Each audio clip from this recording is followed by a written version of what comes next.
बिस्मिल्लाहिर्रहमानिर्रहीम। अस्सलाम वालेकुम नाज़रीन, नाइट एडिशन के साथ मैं हूँ सरवत वलीम। मुल्की हालात की बिसात पर रिवायती मगर गैर मामूली मनाजिर देखने को मिल रहे हैं। मुल्क में इस वक्त तहरीक इंसाफ के चेयरमैन इमरान खान साहब की मेडिकल रिपोर्ट और तहरीक इंसाफ के एहतजाज की गूंज है। सुप्रीम कोर्ट ने इमरान खान साहब की खैरियत जानने के लिए उनके वकील सलमान सफ्तर को जेल भेजा था, जिन्होंने खान साहब से मुलाकात के बाद उनकी मेडिकल रिपोर्ट अदालत में जमा कराई है, जिसमें सबसे परेशान कुन जो बात है वो उनकी बेनाई के हवाले से हमारे सामने आई है। ये इंकशाफ भी हुआ है कि खान साहब जेल हुकाम को मुसलसल ये बयान करते रहे मगर किसी ने भी इस मसले को संजीदगी से नहीं लिया। ताहम पाकिस्तान तहरीक इंसाफ ने इस मामले को इंतहाई संजीदा तौर पर अब ले लिया है। पाकिस्तान तहरीक इंसाफ ने पार्लियामेंट के बाहर धरने का ऐलान किया और वाजे किया कि यह धरना इमरान खान साहब तक की जो रसाई है और उनके मुकम्मल इलाज मुआवजे तक जारी रहेगा। लेकिन धरने के ऐलान के बाद हुकूमत भी एक्शन में नजर आई है, जिसके दौरान हमने देखा कि रेड जोन को मुकम्मल तौर पर सील किया गया। पार्लियामेंट के अंदर और बाहर पुलिस की भारी नफरी तैनात की गई। चेयरमैन पीटीआई बैरिस्टर गौहर ने कहा कि अगर हमें धरना ना देने दिया गया तो मुल्क भर के अंदर जगह जगह पर धरने होंगे। अब नून लीग पाकिस्तान तहरीक इंसाफ पर यह इल्जाम आयद कर रही है कि वो इमरान खान साहब की सेहत पर सियासत कर रहे हैं, हमदर्दी का कार्ड खेला जा रहा है। राना सनाउल्लाह साहब ने तहरीक इंसाफ को इमरान खान साहब की सेहत पर सियासत ना करने का मशवरा दिया है। उन्होंने हुकूमत पर 4 माह गफलत बरतने का इल्जाम भी रद्द किया है। वो कहते हैं कि खान साहब ने आंख की तकलीफ के बारे में जनवरी में आगाह किया। दूसरी तरफ सेनेट के अंदर अल्लामा राजा नासिर अब्बास साहब ने हुकूमत को यह तजवीज़ दी है कि 2 अफराद हुकूमत और 2 अपोजिशन से जाकर खान साहब से मुलाकात कर लेते हैं ताकि जो पूरा एक सच है वो कौम के सामने आ जाए। जबकि वज़ीर दाखिला ये कहते हुए नजर आए हैं कि इमरान खान साहब कहीं और नहीं बल्कि जो नई जेल मुकम्मल जब होगी उसी में शिफ्ट किए जाएंगे। इमरान खान साहब की सेहत को लेकर पीटीआई और इमरान खान साहब की जो बहनें हैं उनको संगीन खदशात लाहक हो चुके हैं। बज़ाहिर तहरीक इंसाफ के लिए वकील की मुलाकात काफ़ी नहीं है। जेल मुलाकात तो हो गई है लेकिन वो मुलाकात नहीं हुई जिसका मुतालबा पाकिस्तान तहरीक इंसाफ कर रही है। इस वक्त सिचुएशन क्या है, पाकिस्तान तहरीक इंसाफ क्या सोच रही है और जो चीज़ें हमारे सामने आ रही हैं कितनी उनमें सच्चाई मौजूद है। इस वक्त पाकिस्तान तहरीक इंसाफ के सीनियर रहनुमा हैं, माहिर वकील हैं नईम हैदर पंजोता साहब, वो हमारे साथ मौजूद हैं। मैं पंजोता साहब को खुश आमदेद कहूँगी। सबसे पहले तो बहुत बहुत शुक्रिया नईम हैदर पंजोता साहब। पंजोता साहब, ये ज़रा हमें आगाह कीजिएगा कि ये जो धरने प्लान किए जा रहे हैं ये आज रात लेट नाइट मतलब मैं अगर कहूँ तो ख़त्म हो जाएंगे या ये अभी जारी रहेंगे? बहुत शुक्रिया सरवत, आपने मौका दिया। बिल्कुल जी, ये कंटिन्यू करेंगे, ये रात को ख़त्म नहीं होंगे और ये धरना लामहदूद टाइम के लिए है। इसके अंदर जब हमने कल कॉल दी थी तहरीक तहफ़्फ़ुज़ पाकिस्तान की क़यादत ने ऐलान किया था वो यही था कि हम तब तक बैठेंगे जब तक खान साहब का प्रॉपर ट्रीटमेंट नहीं होता। प्रॉपर ट्रीटमेंट का मतलब ये है कि उनको शिफा इंटरनेशनल इस्लामाबाद के अंदर शिफ्ट किया जाए, साथ उनके ज़ाती मॉलेज हों और रेटिनल जो स्पेशलिस्ट हैं रेटिना के वो तमाम लोग वो डॉक्टर्स जो हैं वो इलाज करें, उनका प्रॉपर ट्रीटमेंट हो। इससे एक नुक्ता भी हम पीछे नहीं हटने वाले क्योंकि इन्होंने पहले गफलत दिखाई। खान साहब की 85% आंख जाया होने के ये कसूरवार हैं। इस वक्त की हुकूमत और इदारे इनकी हिफाजत के अंदर इमरान खान साहब इस वक्त अडयाला जेल के अंदर हैं। उन्होंने बार बार दरखास्तें दी, उन दरखास्तों को रद्द किया गया। एक जो इस तरह के डॉक्टर पहले कतरों के ऊपर कहा कि गुजारा करें, बाद में जो स्पेशलिस्ट नहीं थे उनको उन डॉक्टर्स को भिजवाया। फिर पिम्स की टीम गई, फिर पिम्स की टीम ने रिकमेंड किया कि उनको लेकर जाना है अस्पताल पिम्स हॉस्पिटल। फिर जो वहां पर जो जेल हकाम है उन्होंने कहा कि वहां ना लेकर जाएं।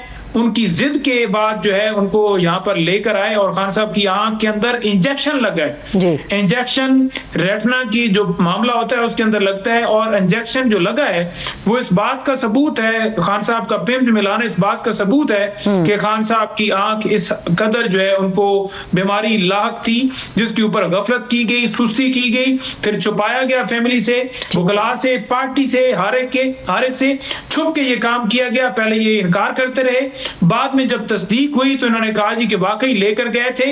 ये तमाम तर अमल के अंदर ये बराबर के मुलव्वस हैं, शामिल हैं। ये कसूर इनका है जिनकी वजह से आज खान साहब की ये सूरत आ रही है। ठीक है, लेकिन पंजोता साहब तनकीद आप लोगों पे या पाकिस्तान तहरीक इंसाफ पे आज के जो धरने हैं इसलिए भी की जा रही है कि एक धरना कुछ वक्त पहले सुहेल आफरीदी साहब ने अडयाला के बाहर ये कहकर दिया था कि इमरान खान साहब से मुलाकात किए बगैर नहीं जाएंगे। फिर वो धरना वहां से खत्म हुआ और फिर अगले दिन आप लोग सुप्रीम कोर्ट के दरवाजे पर पहुंचे, वहां भी एक धरना दिया। फिर आप लोगों की डिमांड यही थी कि खान साहब से मुलाकात होनी चाहिए, रसाई मिलेगी, या उनके मेडिकल का जो मामला है उसके हवाले से रसाई डॉक्टर्स की हो, लेकिन वहां से भी आप उठ गए सुप्रीम कोर्ट की एक यकीन दहानी के बाद। अब भी तलात आ रही है कि शायद अचकजई साहब के पास हुकूमत के बड़े दो अहम वज़रा गए हैं और कह रहे हैं कि आप लोग धरने खत्म कर दें, आप लोगों के मुतालबात मान लिए जाएंगे। अब भी कितना इम्कान है कि आज धरने खत्म हो जाएंगे यकीन दहानियों के बाद? देखिए, अगर कोई ये गया है और ये कह रहा है कि आपके मुतालबात मान लिए जाएंगे, तो मेरा ख्याल में बजाय ये कि गारंटी वहां जाकर दें, इनको चाहिए कि प्रैक्टिकली काम करें। सुप्रीम कोर्ट का कल से लेकर आज तक फैसला जो है वो पेंडिंग है। फैसला तक जो है सुप्रीम कोर्ट ने जारी नहीं किया। पूरा दिन हमारी लीगल टीम वहां पर मौजूद रही, लेकिन उनकी तरफ से हुक्मनामा तो आया हुआ है ना। उस हुक्मनामे के अंदर एक दिन गुजर गया, यानी पहले 85% आग जाया हो चुकी है और फिर ये दिन गुजार कर, टाइम जाया करके कह रहे हैं जी कि हम आपके मुतालबे पूरे कर देंगे, यानी 2030 में आप पूरे कर देंगे। पहले आपने 3 महीने जो है उनका प्रॉपर ट्रीटमेंट नहीं किया। इतनी आपने गफलती, जिस शख्स ने इस पूरी कौम को आंखें दी, शऊर दिया, रहनुमाई दी, जो इस कौम का लीडर है, जिसको 8 फरवरी को लोगों ने कहा कि तुम सबसे बड़ी जमात के सरबराह हो, उसके साथ इस तरह का ट्रीटमेंट कर रहे हैं। एक इतने बड़े लीडर, कौमी हीरो के साथ ये कर रहे हैं, तो आम आदमी की क्या सूरत हाल होगी? ठीक है, लेकिन पंजोता साहब, हुकूमत का मौकफ ये है कि आप लोग बजाय एहतजाज के, बजाय धरने के, अगर एक पटिशन डाल देंगे कि इमरान खान साहब का इलाज बैरून मुल्क से भी कराया जाए, तो ऐन मुमकिन है कि हुकूमत उनको वहां भेजने के लिए भी तैयार हो जाए। एहतजाज और धरने का रास्ता छोड़ के पटिशन या लीगल साइड पे क्यों नहीं कोई रुख इख्तियार किया जा रहा?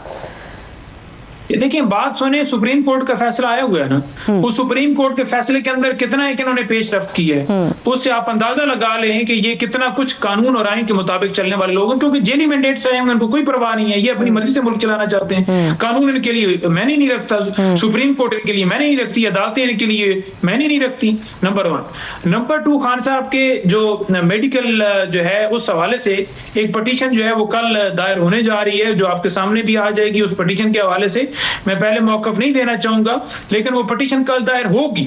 लेकिन जो पहले ऑर्डर हुआ है उस पर अमल क्यों नहीं हुआ, नंबर 1। नंबर 2, जो कहा गया कि आपने पहले अडयाला के बाहर, फिर सुप्रीम कोर्ट, देखें उस वक्त भी सेहत की खबर एक साफी के जरिए आई है, जिसके ऊपर हमने रिएक्ट करके 2:30 बजे तक बैठे रहे। लेकिन मुलाकात का दिन होने के बावजूद वजीर आला समेत किसी की मुलाकात नहीं करवाएगी, जो कि जेल मैनुअल भी हक देता है। और इस्लामाबाद हाई कोर्ट के 3 मेंबर बेंच का फैसला भी है, एक शख्स का, कैदी कोई भी, उसका बुनियादी हक है उसके रुका, फैमिली वकला, लीगल एडवाइजर जाकर मिल सके, नंबर 1। सुप्रीम कोर्ट गए, वहां बैठे रहे, शाम तक बैठे रहे, वहां सुप्रीम कोर्ट ने कुछ नहीं सुना। हमने यहाँ पर अलामिया जारी किया कि खान साहब की सेहत के जिम्मेदार ये होंगे, उनका प्रॉपर ट्रीटमेंट हो, आवाज बुलंद करते रहे। उसके बाद मंगल को जाकर बहने और तमाम लोग बैठ रहे, वहां पर भी हमने कहा कि इलाज नहीं कर रहे। फिर सलमान सफदर साहब वो जाकर गए, उन्होंने आकर रिपोर्ट जमा करा दी, जिसमें सारे इंकशाफात आ गए कि उनकी आंख से पानी बह रहा था जब उनकी मुलाकात हुई, और टिश्यू के साथ वो पानी जो है साफ कर रहे थे। इस हद तक उनकी आंख डैमेज है, बड़ी तकलीफ होती है।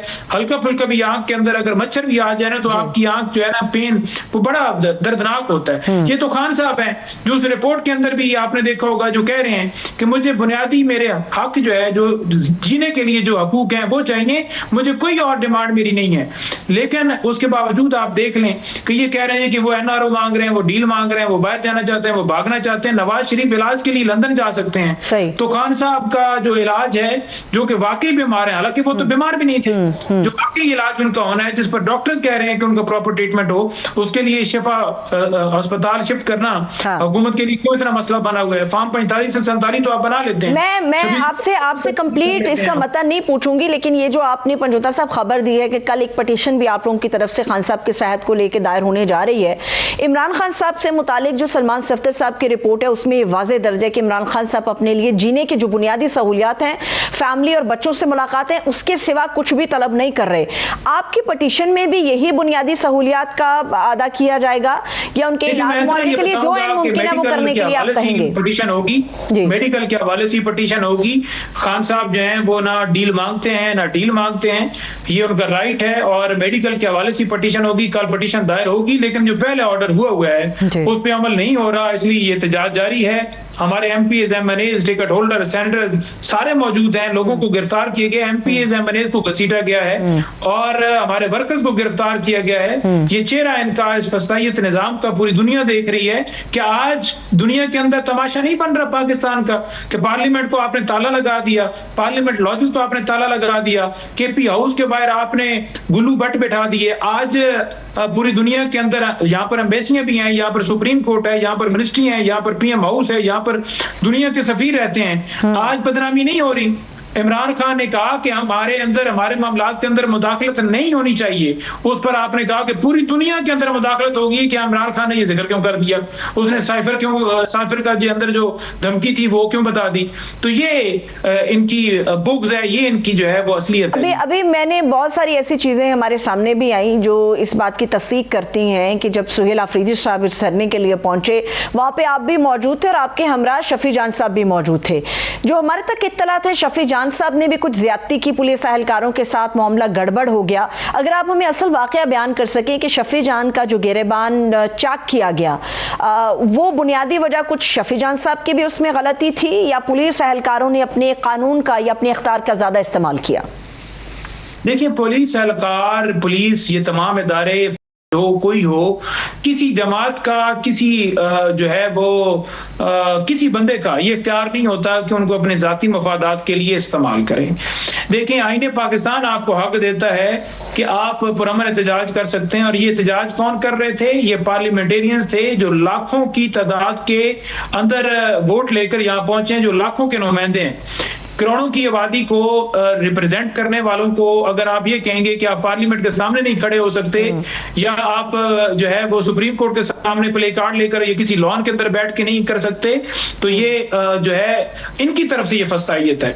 देखिए, वहां पर शाहिद खट्टर को गिराया गया, वहां पर और MPs को गिराया गया। जब ये गिराया गया तो उसके बाद शफी जान आगे बढ़े, उन्होंने कहा कि ये हमारा हक है, हमने जाना है पार्लियामेंट के सामने, आप क्यों रोक रहे हैं? जब वो बढ़ने के लिए आगे बढ़ रहे थे तो पुलिस एहलकारों ने जबरदस्तियों ने उठाकर, कोई विजुअल आ जाते हैं ना कि पुलिस वालों को थप्पड़ मारा है, पुलिस वालों के ऊपर कोई डंडा चलाया है। देखें, वो एक मिनिस्टर है, उनके साथ गार्ड भी थे, उनके साथ तमाम लोग थे, लेकिन किसी एक गार्ड, किसी एक बंदे की तरफ से बदतमीजी या हाथापाई करते हुए आपको नजर नहीं आया होगा। वो हुकूमती नुमाइंदे, हुकूमत है उनके पास, उसके बावजूद कि आप KP हाउस के दरवाजे के ऊपर पहुंचे हुए हैं और वो हुकूमत में होने के बावजूद आप पे हाथ नहीं उठा रहे और आप उनके कॉलर से पकड़कर घसीट रहे हैं और फिर कह रहे हैं जी कि पुलिस के साथ बदतमीजी की गई है।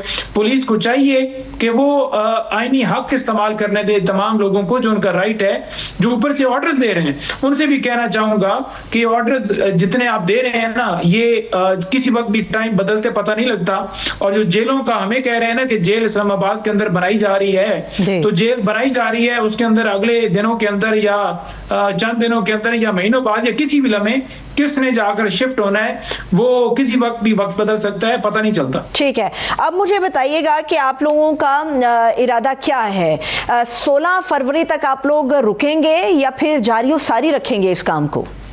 देखा, 16 फरवरी से पहले कोई पेशरफ्त नहीं हुई, जिसके लिए हमें मजबूरन ये करना पड़ा। और जब इन्होंने किया 85% आंक के अंदर जाया होने के अंदर गफलत की, उस गफलत के खिलाफ एहतजाज है कि आपने ऐसे इमरान खान साहब को लावारिस समझा कि उसके साथ कोई खड़ा होने वाला नहीं है।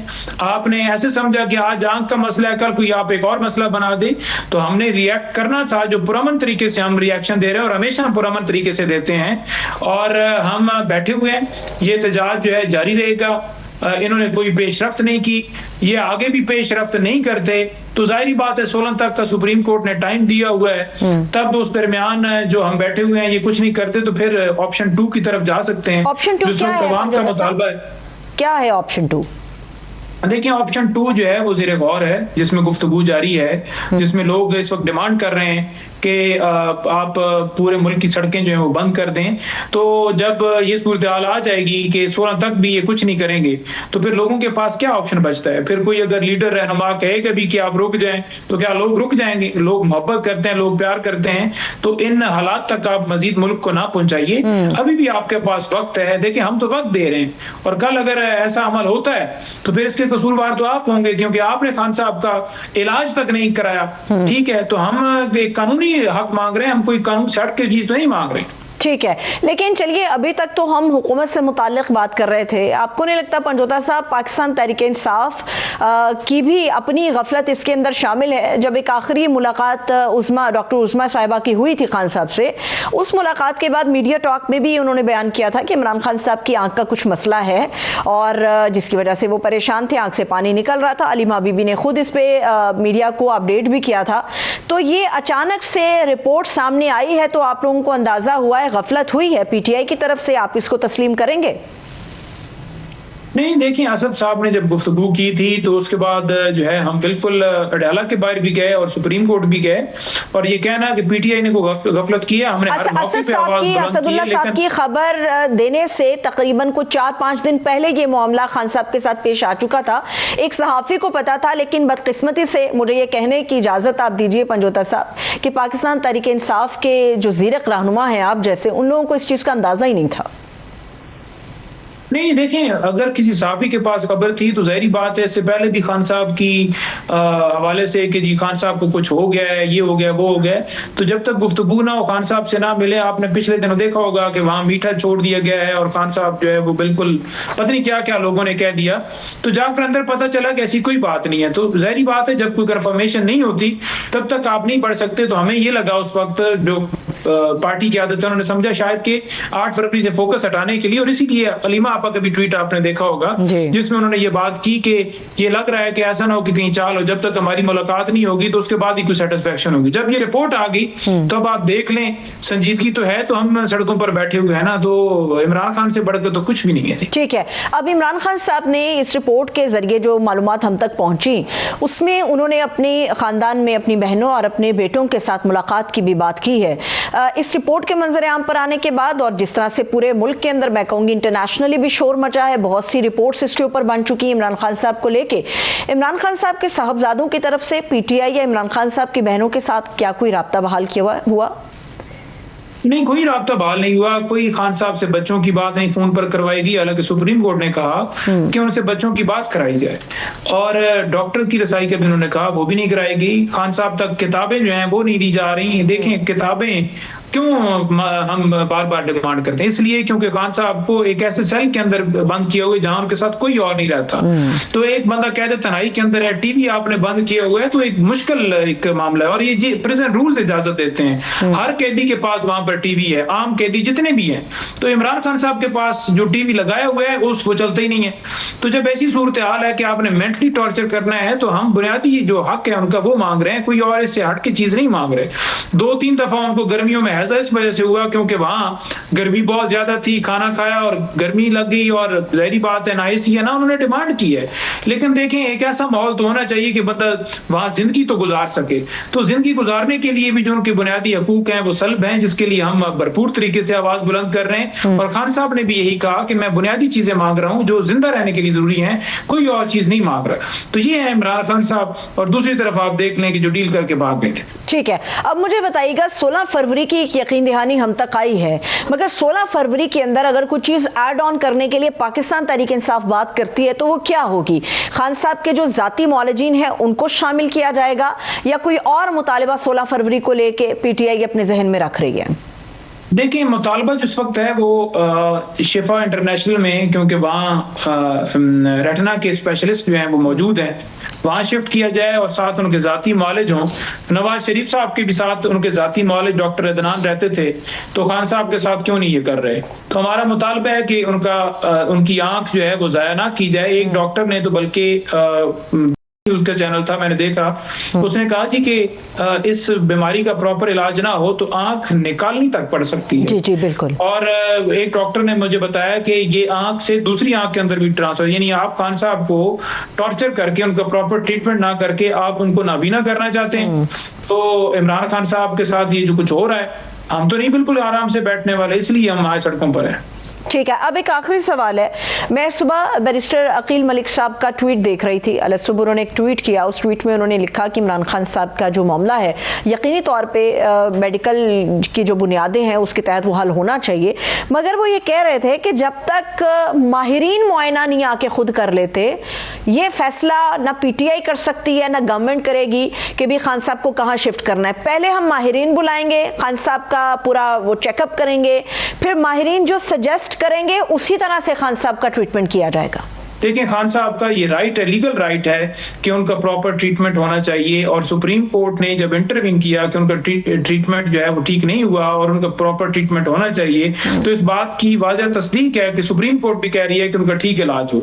लेकिन कल से लेकर आज तक आपने उनके बयानात ही वीडियोस देखे होंगे प्रोग्राम्स के अंदर, या वैसे भी आपने कोई पेशरफ देखी है? नहीं देखी, क्योंकि वो इमरान खान को समझते हैं कि वो दुश्मन है उनके, इसलिए समझते हैं क्योंकि अवाम इमरान खान के साथ खड़ी है, तो जो अवाम की चॉइस होगी वो इन्हें दुश्मन लगेगी, क्योंकि अवाम उनको तो सपोर्ट करती नहीं है। तो लिहाजा इनके बयानात को सीरियस ना लें। खान साहब को शिफ्ट होना चाहिए वहां, जो अल-शिफा है, फैमिली का, पीटीआई का, सबका मुतालबा है, जब तक शिफ्ट नहीं होंगे, जब तक उनके अपने जाती मौरे साथ नहीं होंगे, एहतजाज को नहीं खत्म होने वाला। ठीक है, बिल्कुल। ये पाकिस्तान तहरीक इंसाफ फैसला कर चुकी है कि जब तक इमरान खान साहब के इलाज मुआवजे को लेकर उनकी बहनों के मुताबिक या पीटीआई के मुताबिक शिफा में मुंतकिल नहीं किया जाता, वहां से इलाज मुआवजा नहीं कराया जाता, तब तक ये एहतजाज और धरने जारी रहेंगे। बहुत बहुत शुक्रिया। नईम हैदर पंजोता साहब हमारे साथ मौजूद थे। एक ब्रेक लेते हैं, आप लोग भी हमारे साथ रहिएगा।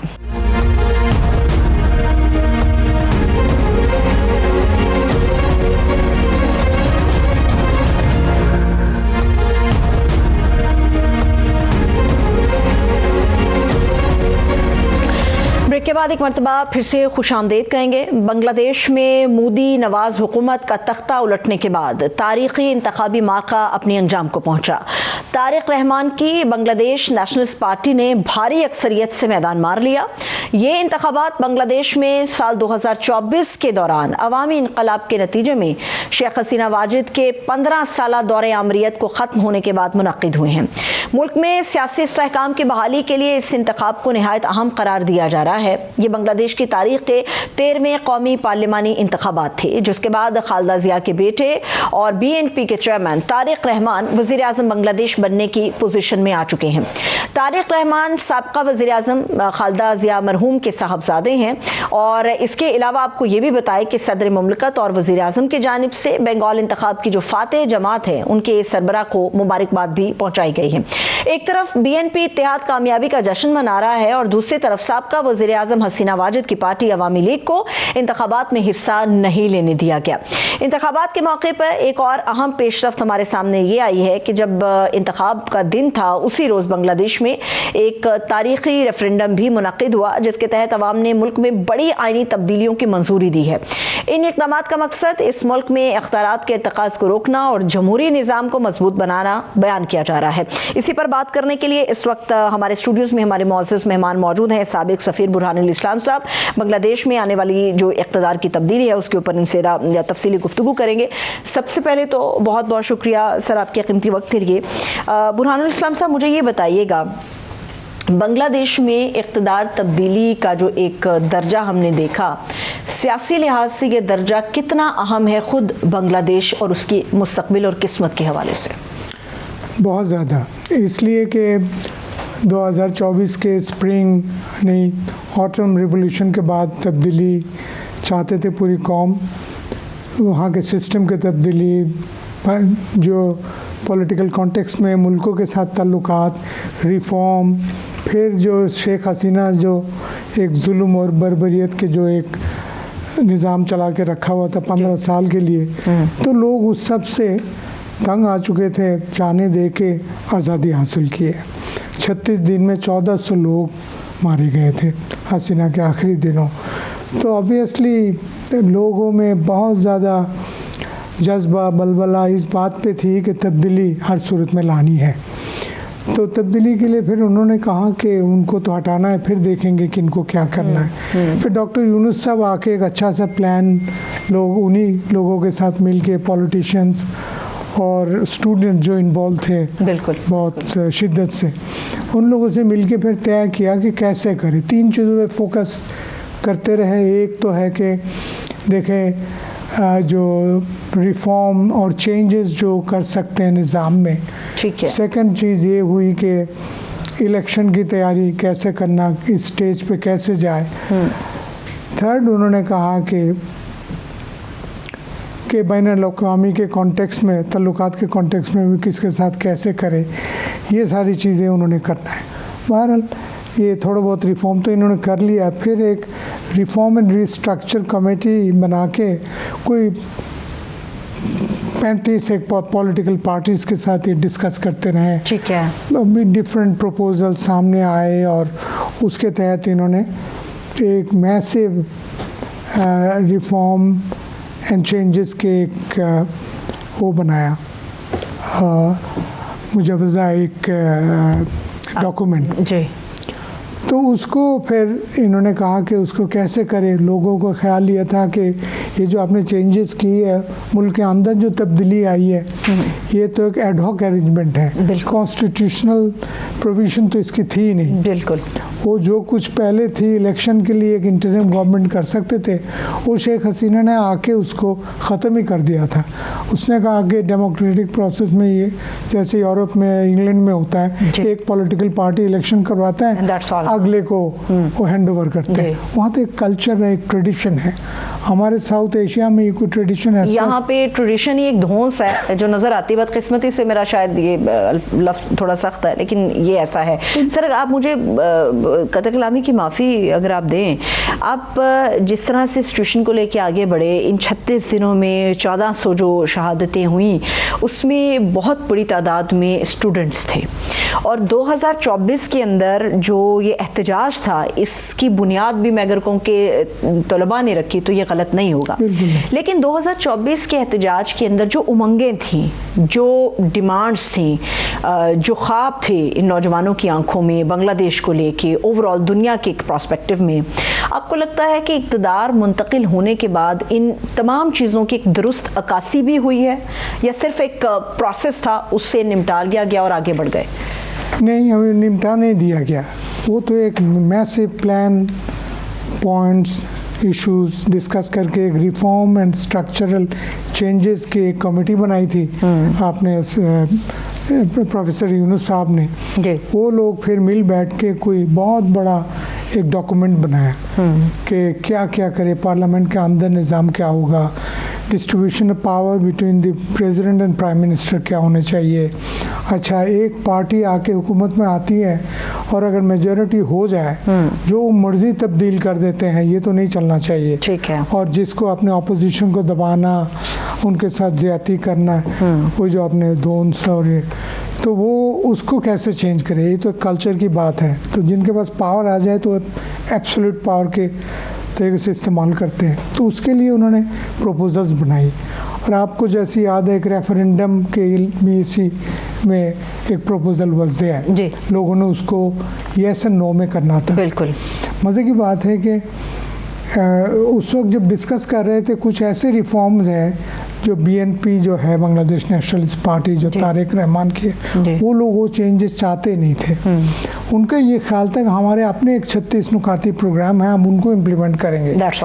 लेकिन इन्होंने कहा ये तो आप तो ये अगर कुछ करना होता है, आप तो 2029 में इलेक्शन जब होते उसमें जाके ये बातें करते। ये तो हमने जाने दी कि आपके लिए रास्ता बनाया कि आप आगे बैठ के बातें कर रहे हैं। इसीलिए बड़ा होमवर्क करने के बाद 48 पॉइंट्स को जो है वो एक जगह पे इन्होंने यकजा किया करके उन्होंने आवाम से पूछे कोई बेसिक 4 नुक्ता करके कि ये मेजर पॉइंट्स है, आप इसको चाहते कि नहीं चाहते। लोगों ने मेजॉरिटी 72% यस के साथ किया। लेकिन ये बेसिकली जैसे कहा, तारिक साहब के जहन में ये नहीं था। तारिक साहब चाहते थे हमारे अपने एजेंडा करेंगे, ये तो मजबूरी में फंस गए। इस दफ़ा जब जो पॉलिटिशियंस डिस्कस कर रहे थे विद प्रोफेसर यूनुस साहब, तो वो कहते थे कि ये जो हम चेंजेस करेंगे, आप लोग इसको अपनाएं और पब्लिसाइज करें और आवाम से इसके लिए ओपिनियन मांगें।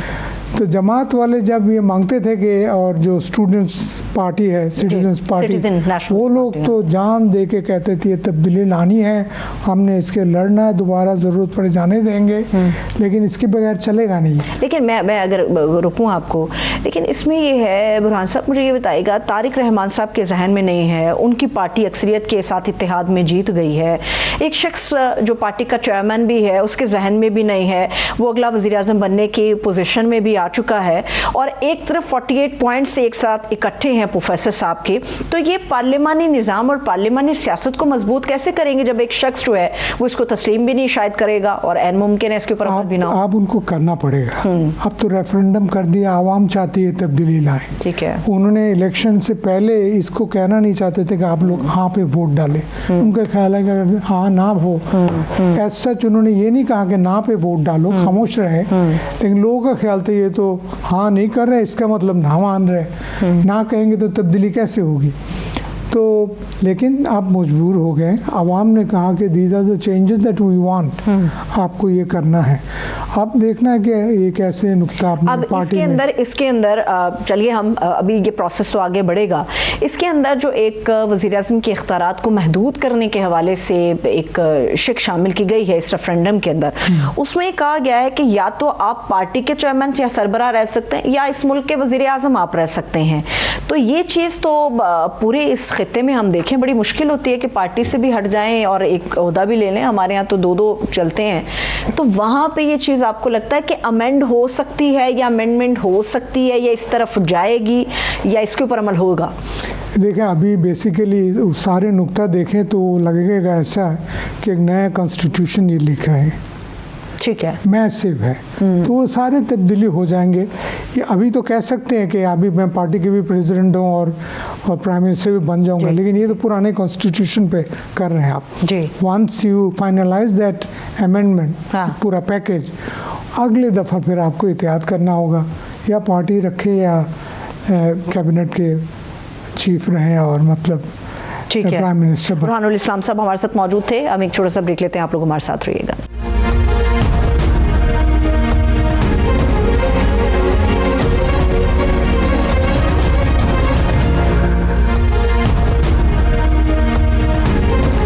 ब्रेक के बाद एक मरतबा फिर से खुशामदीद कहेंगे। इस वक्त हम पाकिस्तान की इकॉनमी के हवाले से बात करने जा रहे हैं। एक तरफ हमें हुकूमत नज़र आ रही है जो कि मुसलसल मौशी तरक्की का दावा कर रही है, अगर ज़मीनी हक़ाइक़ को हम सामने रखते हैं तो वो मुकम्मल तौर पर इसके बरक्स हमें नज़र आते हैं। State of bank of Pakistan की तरफ से जो एक ताज़ा तरीन डाटा जारी किया गया है उसके मुताबिक तो पाकिस्तान पर जो कर्ज है उनके हर किस्म के रिकॉर्ड टूट गए हैं। एक और मौशी तज्ज़ियाती रिपोर्ट है, उसके मुताबिक पाकिस्तान के हर 4 में से 1 ज़िले में जो बेरोजगारी की शरह है वो 20% से ज़ायद है, जबकि पाकिस्तान में 44.7% आबादी इस वक्त गुर्बत की लकीर से नीचे जिंदगी गुजार रही है। पाकिस्तान के दौरे पर आए वर्ल्ड बैंक के सदर अजय बंगा जो हाल ही में पाकिस्तान आए थे, उन्होंने पाकिस्तान को जो दरपेश अहम मुआशी चैलेंजेस हैं उनसे मुतालिक खबरदार भी किया है कि पाकिस्तान को हर साल 30 लाख मुलाजमतें पैदा करना होंगी। अगर ऐसा ना हुआ तो इसकी वजह से गैर कानूनी हिजरत और मुल्की अदम इस्तेहकाम में इजाफा हो सकता है। ताहम हुकूमत की जानिब से इस निज़ाम की जड़ें बदलने की बजाय अवाम की जड़ों में बैठने के फैसले सामने आ रहे हैं। पहले हमारे सामने ये खबर आई कि हुकूमत ने जो छोटे घरेलू बिजली सार्फिन हैं उन पर 132 अरब रुपए के फिक्स चार्जेस आयद करने और सब्सिडीज जो है वो सनतों को मुंतकिल करने का फैसला किया है। और ये तारीख में पहली मरतबा हुआ कि माहाना 300 यूनिट तक के जो घरेलू सार्फिन हैं उन पर फिक्स चार्जेस जो है वो आयद किए गए, यानी कि प्रोटेक्टेड और नॉन प्रोटेक्टेड सार्फिन के लिए मुख्तलिफ कैटेगरीज जो हैं उनको मुकर्रर किया गया। दूसरी जानिब हुकूमत नई मुजव्विज़ा सोलर पॉलिसी भी सामने लेकर आई है जिसके तहत नेट मीटरिंग का जो खात्मा है जबकि नेट बिलिंग का जो आगाज है वो हो जाएगा। फिलवक्त तो हुकूमत ने नेट मीटरिंग से नेट बिलिंग पर मुंतकली की जो पॉलिसी है उस पर अमल दरामद फिलहाल रोका हुआ है। ताहम हुकूमत का ये मौक़िफ़ है कि ये कोई पॉलिसी नहीं है बल्कि रेगुलेशन में तब्दीली है। वही हुकूमत जो सोलर के निज़ाम को प्रमोट करती हुई नजर आ रही थी। शहबाज शरीफ साहब 4 साल से इसे सोलर एनर्जी को प्रमोट करते रहे, यहाँ तक कहा कि सोलर पैनल लगाएं और कौम की खिदमत करें। अब हुकूमत करने क्या जा रही है और क्या हो सकता है, इस पर बात करने के लिए साबिक चेयरमैन FBR और माहिर मैशत शब्बर सैदी साहब हमारे साथ मौजूद है। मैं उनको खुश आमदीद कहूँगी। सबसे पहले तो सर बेहद शुक्रिया आपके वक्त के लिए। मुझे शबरजैद साहब बताइएगा, हुकूमत हर रोज़ एक नया ऐलान करती है, उसका रिएक्शन भी हम देखते हैं, कम मुस्बत होता है, मनफी ज़्यादा होता है। लेकिन ये जो हमें कहा जा रहा था कि जी 2047 तक हम $3 ट्रिलियन की एक इकॉनमी डेवलप कर लेंगे, वो इसी किस्म के फैसलों से होगी या वो फैसले और नोयत के होते हैं? देखिए, बात बड़ी मुख्तसर सी है और बड़ी शॉर्ट है कि हमारी मईशत के जो बुनियादी मसाइल हैं उनमें से कोई भी बड़ा मसला हम हल नहीं कर सक रहे हैं और उसकी वजह से मईशत मुस्तकिल इन्हितात पे जा रही है। अब अगर हम उसको कवर अप करने की कोशिश करें और वो ये कहें कि हमने कोई चीज़ अचीव कर ली है तो वो बात गलत है। आपने यहाँ पे बिजली की मिसाल दी है। बात बड़ी सिंपल है कि बिजली में गवर्नमेंट को अपनी जेब से पैसे देने पड़ रहे हैं जो कि IMF वगैरह एग्री नहीं करते। अब वो एक गवर्नमेंट एक खेल खेलती है, कभी वो उसको इंडस्ट्रियल्स को ट्रांसफर कर देती है, फिर वहां से बिजली की आप उसको ट्रांसफर कर देते हैं कंज्यूमर्स को। तो अल्टीमेटली मसला तो ये है कि एक सर्टेन अमाउंट का सब्सिडी जो बिजली पे गवर्नमेंट को बर्दाश्त करनी पड़ रही है वो पाकिस्तान का एक बोझ है। अब वो बोझ कैसे सेटल होगा वो आप अवाम के सामने नहीं लाना चाहते।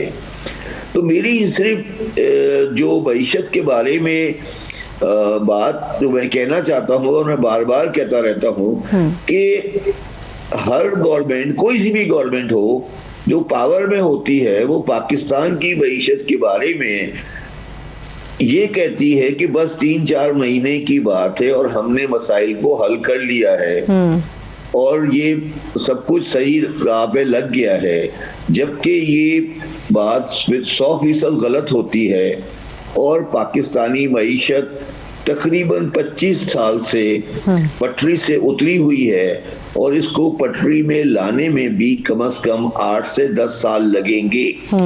ये कहने में कोई आड़ नहीं होनी चाहिए और हम इसको कह के आगे बढ़ें और काम शुरू करें, ना कि हम पॉइंट स्कोरिंग करें।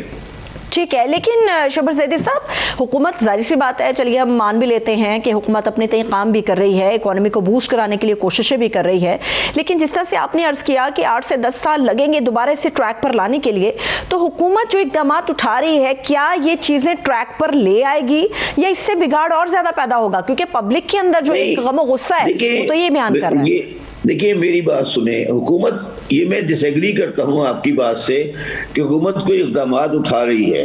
ये तो सिर्फ टेम्परेरी मेजर्स हैं, कभी इधर से कैश बचाया, उधर से लगा दिया, इधर से लगाया, उधर लगा दिया। ये कोई एक्चुअली गवर्नमेंट माशी मामलात में स्टेल हो चुकी है। ये एक जमूत का शिकार है। इनको ये समझ नहीं आ रही कि हम कहाँ खड़े हैं और हमें यहाँ से कहाँ जाना है। तो ये जो आप बात कर रही हैं कि गवर्नमेंट कोई इक़दाम उठा रही है, मैं आपको इसकी बात से डिसएग्री करता हूँ कि गवर्नमेंट कोई इक़दाम उठा रही। मैं आपको बड़े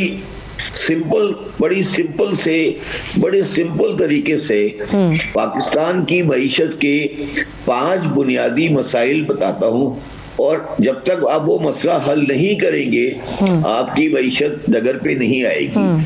पहला मसला ये है कि दुनिया में आबादी की शरह जो इंक्रीज है वो 0.9% है और हमारे पास आबादी की शरह जो है बढ़ने की वो 2.55% है। अगर पाकिस्तान की आबादी इसी लेवल से बढ़ती रही तो पाकिस्तान किसी हाल में भी तरक्की नहीं कर सकेगा, पहली बात। दूसरी बात, हमारी इंपोर्ट तकरीबन 70 बिलियन की है और हमारी एक्सपोर्ट 30 बिलियन की है। ये 40 बिलियन का गैप हम कवर नहीं कर पाएंगे कभी भी अगर हमारा यही हाल रहा।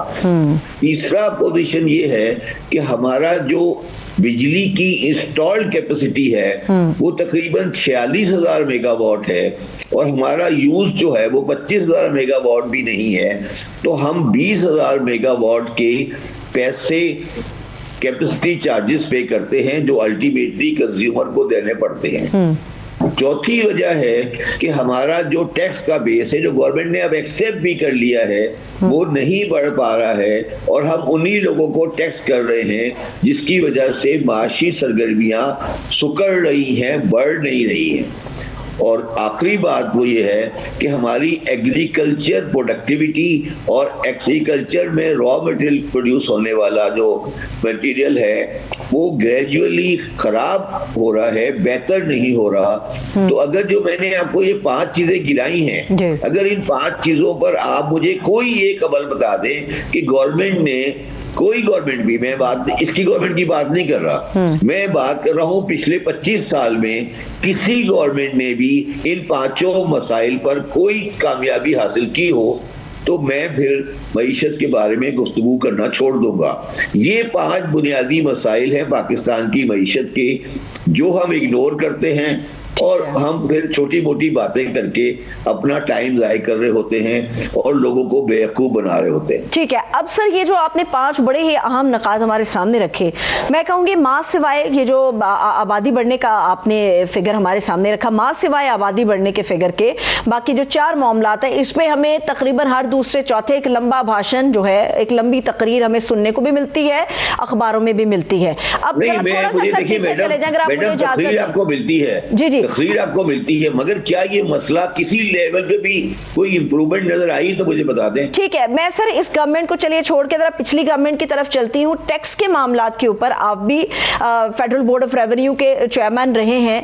टैक्स के मामलात पे दर हकीकत हमारा प्रॉब्लम है क्या कि हम हर साल, हर दफा, हर बजट में टैक्स बढ़ाने की, टैक्स रेट बढ़ाने की बात करते हैं, मगर होता कुछ नहीं है। मेरी बात सुने जी। मैं तो सिर्फ 7 या 8 महीने टैक्स का चेयरमैन रहा हूं और मैं अपनी नाकामी को देखते हुए छोड़कर आ गया था जी। और अभी जब गवर्नमेंट आई थी तो उसने कहा हम डिजिटलाइजेशन कर रहे हैं, हम ये कर रहे हैं, वो कर रहे हैं और ये कर रहे हैं। और अभी 3, 4, 5 दिन पहले मैं गवर्नमेंट की गई स्टेटमेंट सुन रहा था कि हम टैक्स का बेस बढ़ाने में नाकाम हो गए।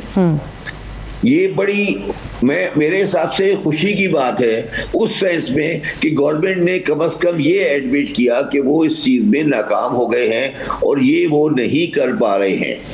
अच्छा, अब टैक्स में मसला ये है कि आप अगर पाकिस्तान में टैक्स का इंक्रीज देखें अमाउंट की हद तक, मतलब जो पाकिस्तान रेवेन्यू कलेक्ट कर रहा है, वो रेवेन्यू जो कलेक्ट कर रहा है उसमें इंक्रीज रीजनेबल है, सब्सटेंशियल है, मगर वो रीजनेबल इंक्रीज जो आ रही है वो उन्हीं लोगों से आ रही है जो ऑलरेडी टैक्स दे रहे हैं। मकसद ये है कि आप उसी चीज को निचोड़े जा रहे हैं और अब वो पोजीशन आ गई है कि उसके पास अब देने की सकत नहीं है, तो वो अपने कारोबार के हजम को कम कर रहा है और उसकी वजह से पाकिस्तान की मईशत, स्पेशली वो मईशत जो डॉक्यूमेंटेड मईशत है, वो सुकड़ रही है और पाकिस्तान मजीद मसाइल की तरफ आगे बढ़ रहा है। बहुत बहुत शुक्रिया। माहिर मईशत और साबिक चेयरमैन FBR शोबर जैदी साहब हमारे साथ मौजूद थे। इसके साथ ही मुझे इजाजत दीजिए। अपना बहुत सा ख्याल रखिए। खुदा हाफिज।